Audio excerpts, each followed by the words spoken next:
ይደረግ የነበረውን የኢኮኖሚ ልማት አካሄድ በተወሰነ ደረጃ የሚከልስ ነው።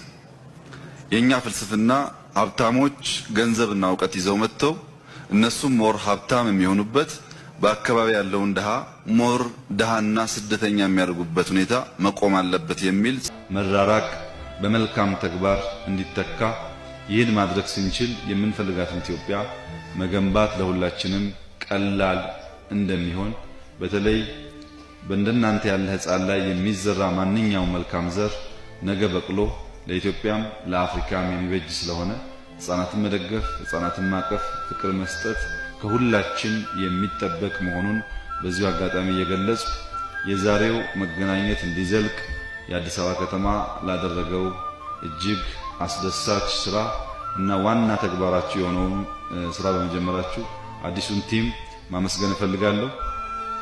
ይህን ቅንጅት ደግሞ አዲስ አበባ ጀምሮታል። ክልሎች ይከተላሉ፣ ዩኒቨርሲቲዎች ይከተላሉ።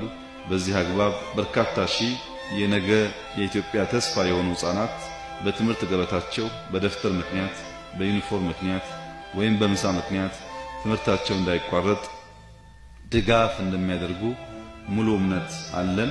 የአዲስ አበባ ከተማ አስተዳደር አዲሱ አመራር ወደ ህብረተሰቡ በመውረድ እየሰራቸው ያሉ ጥሩ ጅምሮች ተጠናክረው ሊቀጥሉ እንደሚገባም ጠቅላይ ሚኒስትር ዶክተር አብይ አህመድ ተናግረዋል። ከዚህ ቲም የአዲስ አበባ ከተማ ህዝብ ብዙ ይጠብቃል።